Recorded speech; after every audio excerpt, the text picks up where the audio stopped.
Je vais vous faire la présentation d'une mise en service d'une PAC en monosplit. Donc monosplit, c'est-à-dire qu'il y a une seule unité intérieure et une unité extérieure. Donc pour cela, on va commencer par vous présenter les éléments dont j'en aurai besoin. Donc là, on a les manomètres. Là, on a une pompe à vide. Donc la pompe à vide, elle sert à mettre le réseau sous vide, donc retirer tout l'air, parce que le fluide et l'air, ça passe pas ensemble. Alors, pour commencer, donc on a retiré la carcasse qui est actuellement ici. On l'a retirée pour voir les tuyaux apparents. Donc maintenant, on va commencer par dévisser les écrous. Là. Maintenant, tout est dévissé. Ce qu'on va faire, c'est qu'on va lancer la machine. Il faut savoir que là, les deux, elles sont en position ouverte. Donc le fluide passe dans toute la tuyauterie. Donc là, c'est la sortie bouteille liquide, donc départ liquide. Et là, on a l'entrée. Donc là, ça sort par ici, le fluide il passe dans toute l'installation. Puis, il revient par ici pour rentrer dans la bouteille. Donc, pour cela, on va mettre là l'alimentation.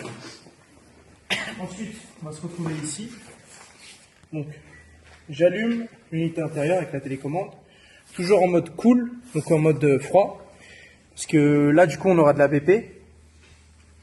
Alors, une fois que ça c'est ouvert, je vais mettre en mode powerful parce que malheureusement, il fait froid et qu'elle va prendre du temps à s'allumer. Donc, je mets la puissance au max.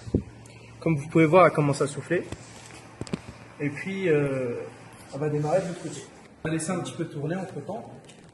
Donc maintenant, ce qu'on va faire, c'est qu'on va faire un pop down. En gros, là, dans toute l'installation, il y a du fluide frigorigène. Le problème, c'est que si moi, je branche mes flexibles, il n'y aura pas de fluide frigorigène. Enfin, il y aura du fluide frigorigène qui va s'échapper des flexibles. C'est pour ça que là, je vais faire en sorte que toute l'installation, tout le fluide qui est dedans, il retourne dans la bouteille liquide et qu'il soit piégé dedans. Donc pour cela, le pump down, en gros, pump down, c'est de refermer le départ liquide. Donc, comme vous pouvez voir ici, on se munit d'une petite clé à l'aile. On a un pump down. Alors, selon les installations, on attend un certain temps. Ce qui est important à savoir, c'est qu'il n'y a pas de pressostat basse pression. Donc, si il n'y a plus de fluide, et ben, le compresseur ne va pas s'arrêter. C'est pour ça que nous, on va l'arrêter manuellement avec le disjoncteur juste ici. Une fois qu'on a attendu une petite minute, on va stopper ça pour éviter d'endommager le compresseur vu qu'on n'a pas de pressostat BP, comme je vous ai dit un petit peu avant. Donc là, on a coupé. On va fermer celle-là pour isoler le circuit, pour éviter de faire rentrer de l'air une fois que je vais mettre mes flexibles. C'est que je vais mettre mes manomètres, mais d'abord, il va falloir les tirer au vide, puisqu'on a de l'air dans les manomètres. Donc les flexibles.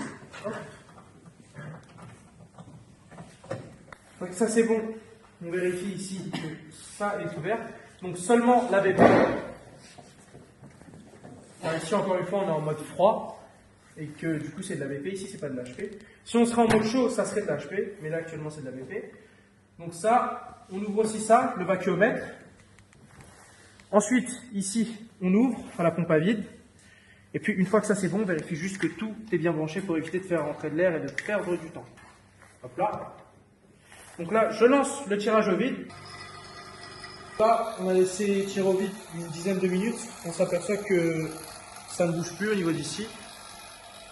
Donc, une fois qu'on est sûr que c'est tiré au vide, pour arrêter le tirage au vide, il y a une manip à faire. Elle se fait en 3 étapes. Donc, la première étape, c'est de fermer la petite vanne ici.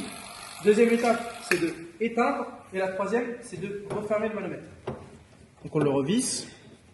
Ensuite, ici, on va fermer ça. Hop là. Et puis là, c'est sous vide. Donc, maintenant, qu'est-ce qu'on va faire? On va faire la lecture de pression. Pour cela, on va se munir encore une fois des clés à l'aile. Hop. On va ouvrir la vanne départ liquide et la vanne du retour. Donc là, on ouvre ça. Avec la différence de pression, on peut voir les flexibles qui bougent et le manomètre qui remonte. Et puis là, on peut relancer l'installation. Donc là, on est sans lancer l'installation, on est actuellement à 12 bars. On va relancer l'installation, donc je la remets sous tension. Hop. Je récupère la télécommande. Là, j'ai allumé l'installation. J'attends qu'il redescende. Et puis je vais mettre sous Powerful. On a un petit peu l'installation. Donc on peut voir qu'ici on a la bonne pression. Donc là on est actuellement à 8 bars à peu près. On est à 8 bars de pression, c'est correct.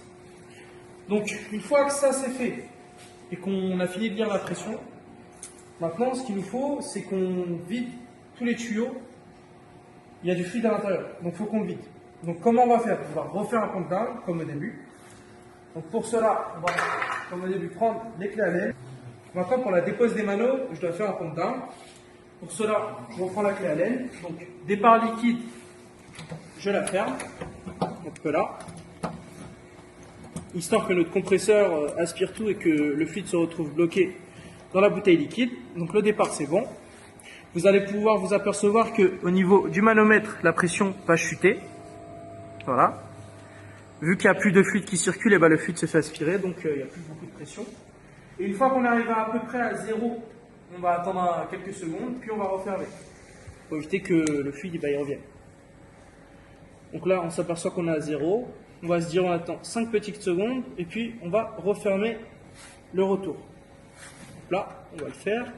On coupe, parce qu'encore une fois, on n'a pas de pressostat et on va éviter d'endommager le compresseur. Donc une fois ça, c'est bon. Donc là, on n'a plus de fluide dans nos manomètres, dans nos flexibles. Donc là, on peut effectuer la dépose, on peut retirer ça tranquillement. Donc là, on peut s'apercevoir qu'il n'y a plus de fluide.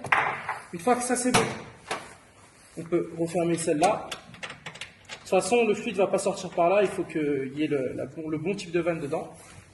Donc on va rouvrir pour que le circuit puisse avoir du fluide. Hop là, ce sera votre Allen. Donc on rouvre le départ. Hop là, avec la différence de pression, on peut entendre le fluide qui part directement dans les tuyaux. Hop là, donc on ouvre ça au max. Ensuite, on ouvre le retour. Ensuite, on ouvre le retour. Hop là. Et puis, une fois que ça c'est bon, on peut ranger le matériel et refermer avec la pince.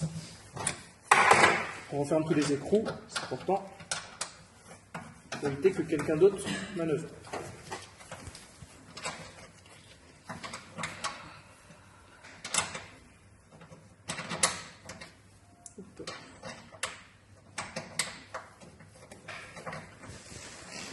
Très important de refermer avec la pince.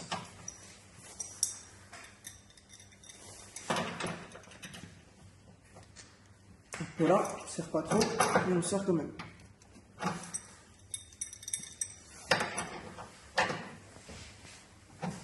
Voilà. Et puis maintenant, il ne reste plus qu'à ranger le matériel, et puis c'est fait.